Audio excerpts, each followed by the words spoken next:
और इसी के साथ चलिए अब अगली महत्वपूर्ण खबर का रुख कर लेते हैं।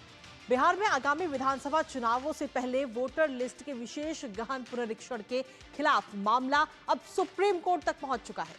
मनोज झा और महुआ मोइत्रा ने इसके खिलाफ याचिका लगाई है, जिसमें यह कहा गया कि यह प्रक्रिया वोट देने के अधिकार के खिलाफ है। अब इस मामले पर सुप्रीम कोर्ट आगे आने वाली गुरुवार को यानी कि 10 जुलाई को सुनवाई करेगा, लेकिन फिलहाल इस प्रक्रिया पर अंतरिम रोक लगाने से सुप्रीम कोर्ट ने साफ तौर पर इनकार कर दिया है। दरअसल पिछले कई दिनों से बिहार की राजनीति में यह मुद्दा सबसे ज्यादा गरमाया हुआ है। अलग अलग बयान दिए जा रहे हैं। करेंगे इस पूरे मामले को लेकर चर्चा अपने संवाददाता से, लेकिन उससे पहले आपको दिखाते हैं वोटर लिस्ट के रिवीजन पर सुप्रीम सुनवाई।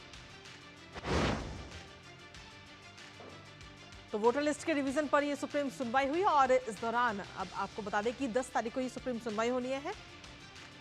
इस दौरान जो वकील थे वहां पर सिब्बल सिंघवी और अन्य वकीलों ने जल्द सुनवाई की मांग की है। सीधे तौर पर इस मामले को लेकर के बिहार में जो वोटर लिस्ट का पूरा मामला चल रहा है उसको लेकर जल्द से जल्द सुनवाई हो। इसके साथ ही दायर याचिकाओं पर 10 जुलाई को सुप्रीम कोर्ट अपनी अहम सुनवाई करेगा। अंतरिम रोक लगाने से फिलहाल सुप्रीम कोर्ट ने आज साफ तौर पर इनकार कर दिया है कि इस पर अभी फिलहाल किसी भी प्रकार की कोई अंतरिम रोक नहीं लगेगी।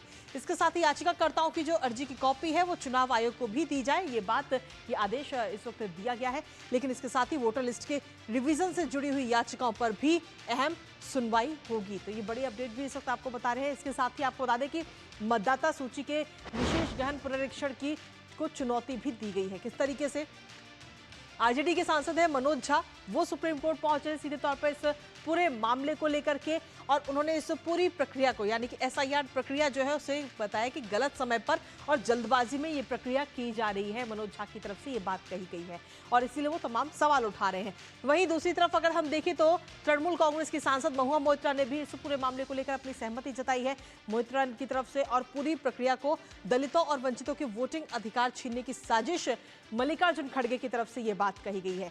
सीधे तौर पर तमाम जो राजनीतिक दल हैं वो सवाल उठा रहे हैं। इस वक्त चुनाव आयोग द्वारा एसआईआर घोषित करने संबंधी संचार को रद्द करने की मांग इस वक्त इन सभी राजनीतिक दलों की तरफ से कही गई है। लेकिन इसके साथ ही इलेक्शन कमीशन की तरफ से कहा गया है कि कुछ लोग भ्रामक बयान देकर जनता को गुमराह करने की कोशिश कर रहे हैं। ये इलेक्शन कमीशन ऑफ इंडिया की तरफ से कहा गया है। तो सीधे तौर पर अलग अलग बयान सामने आए। लेकिन इसी बीच चुनाव आयोग की तरफ से जो एक पूरी सूची जारी की गई है डॉक्यूमेंट्स की, वो क्या है एक नजर उस पर भी डाल लेते हैं कि अगर इन 11 डॉक्यूमेंट्स में से एक भी आपके पास है तो आपका वोटर लिस्ट से नाम नहीं हटेगा।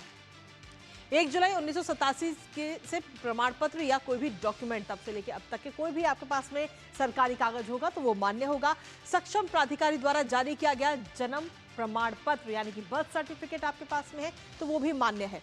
पासपोर्ट आपके पास में है तो वो भी पूरी तौर पर मान्य है वोटर लिस्ट के लिए। इसके साथ ही 10वीं या फिर कोई भी शैक्षणिक प्रमाण पत्र जो आपकी पढ़ाई लिखाई का कोई भी प्रमाण पत्र है वो भी मान्य है वोटर लिस्ट में अपना नाम जुड़वाने के लिए, अगर आपका नाम कटता है तो। इसके अलावा अगर हम देखें तो सक्षम राज्य प्राधिकारी द्वारा जारी स्थायी निवास प्रमाण पत्र जो है वो भी मान्य है। इसके लिए कुल 11 डॉक्यूमेंट्स हैं जिनकी लिस्ट जारी की गई है। वन अधिकार प्रमाण पत्र, जो लोग जंगलों में रहते हैं उनके लिए प्रमाण पत्र, और वो अपना प्रमाण पत्र देकर के वोटर लिस्ट में अपना नाम जुड़वा सकते हैं। सक्षम प्राधिकारी द्वारा जारी कोई भी जाति प्रमाण पत्र, SC, ST, OBC, आप किसी भी जाति का अगर आपके पास प्रमाण पत्र है तो भी आप अपनी वोटर लिस्ट में अपना नाम जुड़वा सकते हैं। स्थानीय अधिकारियों की ओर से तैयार किया गया परिवार रजिस्टर, उसके जरिए भी आप नाम ऐड ऑन करा सकते हैं। नेशनल रजिस्टर ऑफ सिटीजन यानी कि NRC, जो कि हालांकि अभी अगर हम देखें तो सिर्फ असम में लागू है, बिहार में लागू नहीं है। भूमि या घर आवंटन पर जारी किया गया प्रमाण पत्र, अगर ये प्रमाण पत्र भी आपके पास में है तो भी वोटर लिस्ट से आपका नाम नहीं काटा जा सकता। तो सीधे तौर पर यह अपडेशन इस वक्त किया गया। लेकिन आखिर ये अपडेशन जरूरी क्यों है वो आपको बताते हैं कि आखिर ये अपडेशन क्यों है, क्योंकि तेजी से शहरीकरण हो रहा है, लगातार पलायन हो रहा है। युवा नागरिकों के मतदान के लिए पात्र होने और साथ ही मौतों की सूचना ना देने और विदेशी अवैध प्रवासियों के नाम शामिल होने के कारण ये अपडेशन इस वक्त बेहद जरूरी है। चुनाव आयोग की तरफ से सीधे तौर पर उद्देश्य ये है कि इस प्रक्रिया के जरिए त्रुटि रहित और साथ ही विश्वसनीय मतदाता सूची तैयार की जा सके, जिससे चुनाव प्रक्रिया की निष्पक्षता और पारदर्शिता बनी रहे। तो कुल मिलाकर ये मोटिव है जिसके लिए ये अपडेशन इस वक्त बहुत जरूरी है। और इसी के साथ आपको बता दें कि जो जरूरी तारीखें हैं एक नजर उस पर भी डाल लेते हैं इस पूरी प्रक्रिया से जुड़ी हुई। गणना फॉर्म भरने की जो तारीख है वो 25 जून से 26 जुलाई तक है, यानी कि अगर आपको अपना फॉर्म भरना है, जो आप बिहार में रहते हैं, तो आप 26 जुलाई से पहले अपना फॉर्म भर दीजिए। ऑनलाइन भी ये सुविधा है, ऑनलाइन भी आप भर सकते हैं। मतदाता सूची का जो ड्राफ्ट प्रकाशन है वो 1 अगस्त 2025 को होगा। उसके बाद में दावे और आपत्तियों की तारीख 1 अगस्त से 1 सितंबर, यानी कि अगर आपको अपना नाम जुड़वाना है, हटवाना है, या जो भी त्रुटियां होंगी, आपत्तियां होंगी, उनको सही करने के लिए 1 अगस्त से 1 सितंबर तक की तारीख। और अंतिम मतदाता सूची जो है वो 30 सितंबर 2025 को प्रकाशित की जाएगी। तो ये महत्वपूर्ण तारीखें हैं। हमारे साथ हमारे सहयोगी ऋषि कुमार और साथ ही मधुरेश इस वक्त जुड़ रहे हैं, सीधा उन्हीं का रुख करेंगे। आज सबसे पहले मधुरेश, आपके पास में आना चाहेंगे। ये पूरा मामला लगातार गर्माता जा रहा है और अब सुप्रीम कोर्ट में पहुंच चुका है। सुप्रीम कोर्ट 10 तारीख को इस पर अहम सुनवाई करेगा। हाँ बिल्कुल, देखिए 10 तारीख को सुप्रीम कोर्ट में सुनवाई होनी है, लेकिन विपक्ष इतना अधैर्य हो चुका है कि 9 तारीख को बिहार में चक्का जाम करने की घोषणा कर दी है। और इस चक्का जाम में जो महागठबंधन के पार्टियां हैं वो हिस्सा ले रही हैं। इसके अलावा कांग्रेस नेता राहुल गांधी भी पटना पहुंच रहे हैं 9 तारीख को इस जो जाम है उसको सफल बनाने के लिए। इसको लेकर के आज पटना में एक प्रेस वार्ता भी की गई, जिसमें तेजस्वी यादव के साथ ही कांग्रेस प्रदेश अध्यक्ष राजेश राम भी शामिल थे और भी जो घटक दल है उनके भी जो अध्यक्ष थे वो भी इसमें शामिल हुए। और उन्होंने कहा ये सरासर एक कोशिश है दलित वोटरों को परेशान करने की, मुस्लिम वोटरों को परेशान करने की। जबकि इलेक्शन कमीशन के द्वारा लगातार ये बताया जा रहा है कि किसी भी तरीके से जो वैध मतदाता है उनके नाम को नहीं हटाया जाएगा, क्योंकि एक सिंपल बात है जो समझने की है, वो ये कि अगर आपने वोटर आईडी कार्ड बनाया है तो उसके लिए कोई ना कोई डॉक्यूमेंट दिए होंगे और वही डॉक्यूमेंट दोबारा से मांगे जा रहे हैं, तो इसमें कहीं भी परेशानी की बात नहीं है। दूसरी बात यह है कि अगर किसी को लगता है कि बीएलओ की तरफ से कोई मिस इंफॉर्मेशन दिया जा रहा है या कोई परेशानी है, उसके लिए एक हेल्पलाइन नंबर जारी किया गया है। वो मतदाता वहां फोन करके अपनी समस्या का समाधान जान सकता है। इसके अलावा भी अगर कोई परेशानी होती है तो उसके लिए वेबसाइट पे सारी सुविधाएं दी गई हैं। आप बीएलओ के बजाय खुद से भी अपना फॉर्म भर सकते हैं। अगर किसी के माता पिता का नाम वोटर लिस्ट में है और बच्चों का बाद में ऐड ऑन हुआ है, तो माता पिता के हिसाब से बच्चों को भी कोई भारी डॉक्यूमेंटेशन की जरूरत नहीं है, सिर्फ फॉर्म भर करके देना है। तो पूरी प्रक्रिया जो है वो इतनी साफ सुथरी है, लेकिन फिर भी जो मिस कम्युनिकेशन है और जो इंफॉर्मेशन जो मिस इन्फॉर्मेशन है उसके कारण जो विपक्ष है उसका एडवांटेज लेकर के इसका पॉलिटिकल मोटिव ढूंढने की कोशिश कर रहा है। ठीक है, आपके पास वापस आएंगे। ऋषि भी हमारे साथ लगातार बने हुए। ऋषि, सीधे तौर पर बिहार की राजनीति में पिछले काफ़ी समय से, जब से ये पूरी जो प्रक्रिया है वो शुरू हुई, तब से कई तरीके के बयान दिए जा रहे हैं, लोगों को गुमराह करने की कोशिश की जा रही है और ये कहा जा रहा है कि ये 11 डॉक्यूमेंट कैसे किसी के पास में हो सकते हैं, जबकि चुनाव आयोग ने ये कहा है कि इन 11 में से अगर एक डॉक्यूमेंट भी आपके पास है तो वोटर लिस्ट में आपका नाम बहुत आसानी से एड ऑन हो जाएगा, आपको सिर्फ एक फॉर्म भरना है।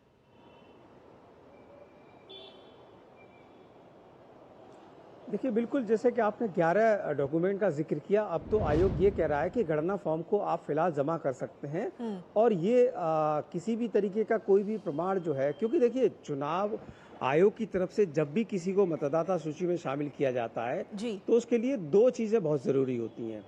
पहली बात तो ये कि वो 18 वर्ष का पूरा हो चुका है, बिल्कुल। दूसरी बात वो वहाँ का निवासी है जी, और इन दोनों बातों को आपको हर हालत में प्रूव करना होता है, बताना होता है। ये कोई नई बात नहीं है, ये पहले से ही एक तय प्रक्रिया का है। जो आरपी एक्ट है, प्रतिनिधि कानून के तहत, जनप्रतिनिधि कानून के तहत ये चुनाव आयोग का अधिकार है कि वो इन्हीं आधार पर किसी को मतदाता सूची में शामिल कर सकता है, अन्यथा तो आप कोई भी व्यक्ति कहीं भी शामिल हो जाएगा।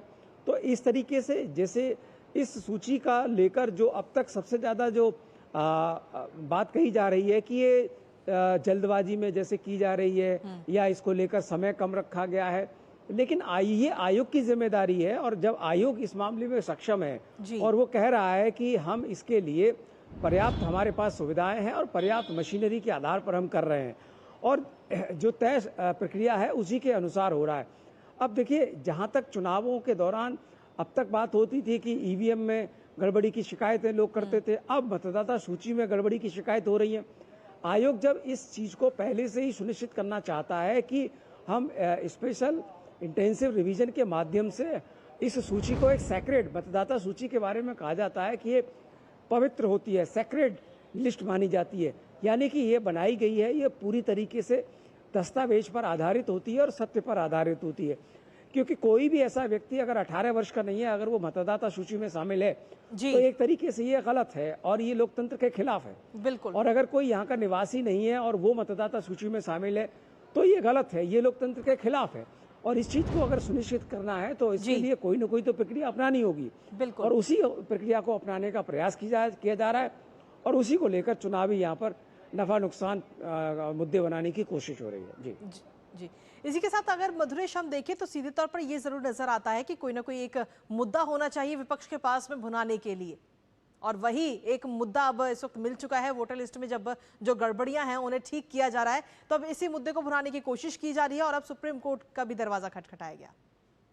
हाँ, बिल्कुल निश्चित रूप से ये पूरी तरीके से एक जो संवैधानिक प्रक्रिया है चुनाव आयोग की, वो की जा रही थी और इसको विपक्ष ने एक राजनीतिक मुद्दा बना दिया है। जी बिल्कुल। और इसी मुद्दे को लेकर के वो चुनाव में वो उतरने की तैयारी भी कर रहे हैं कि इतने लोगों का नाम छाट दिया गया या जो कुछ भी है। लेकिन मूल बात यह है कि बिहार के बहुत सारे लोग ऐसे हैं जो दिल्ली, बॉम्बे या अन्य शहरों में रहते हैं, उनका वोटर आईडी बिहार का भी है और हो सकता है कि दिल्ली का भी हो, बॉम्बे का भी हो। सिर्फ ऐसे लोगों की पहचान की जा रही है जिनके वोटर आईडी एक से ज्यादा जगहों पर है और वो एक और मतलब जो रूल है उसके अकॉर्डिंग आप एक ही वोटर आईडी भी रख सकते हैं।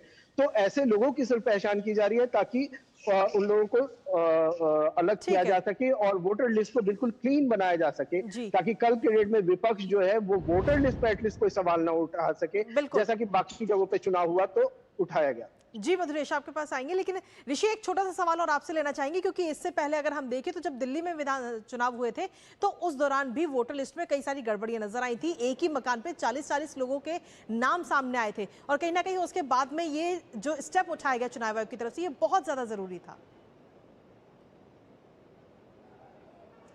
देखिए, ये आज कोई पहली बार नहीं है कि मतदाता सूची में रिवीजन हो रहा है। एडिशन और डिलीशन यानी कि नाम जोड़ने और हटाने की प्रक्रिया आज से नहीं, जब से हमारे देश में लोकतंत्र लागू हुआ है तब से ये प्रक्रिया चल रही है। क्योंकि हम जानते हैं बहुत सारे लोगों मतदाता सूची में ऐसे होते हैं जिनकी मृत्यु हो चुकी है, बिल्कुल, तो उनका नाम हटाया जाना बहुत जरूरी है। बहुत सारे ऐसे लोग हैं जो उस पते पर रहते ही नहीं है लेकिन उनका नाम चला आ रहा है, वो कहीं और रहते हैं। तो ऐसे किसी भी प्रोसेस को, अब जैसे आपने कहा कि एक ही जगह पर 40 लोग, तो इसमें बहुत सारे ऐसे भी थे कि लोग गड़बड़ी करने के इरादे से भी कई बार फर्जी नामों को शामिल कराया जाता था और उनको एक व्यक्ति का नाम कई जगह पर शामिल कराया जाता था। तो इस तरीके के मामले भी कई बार देखने गए और इसके लिए चुनाव आयोग ने बार बार पहल की है। आपको याद होगा एक बार ये पहल की गई थी कि मतदाता सूची को आधार से जोड़ दिया जाए, बिल्कुल, जिससे कि आधार से अगर ये जुड़ जाता है तो उसको आइडेंटिफाई करना कि एक व्यक्ति एक ही जगह हो पाएगा। लेकिन ये मसला भी तब कोर्ट में गया और सुप्रीम कोर्ट में ये मसला गया तो वहाँ कहा गया कि इससे डाटा लीक होने का खतरा है, प्राइवेसी का खतरा है। तो आयोग की तरफ से जब प्रयास हुए हैं तो उसको चुनौती दी गई है और कोशिश की गई है कि वो परिवर्तन ना हो पाए। तो इसी तरीके से मुझे लगता है कि ये इंटेंसिव रिवीजन के समय पे दिखाई दे रहा है। जी चलिए, बहुत बहुत शुक्रिया ऋषि और साथ ही मधुरेश, आपका भी बहुत बहुत शुक्रिया तमाम जानकारी और अपडेट्स हमारे साथ साझा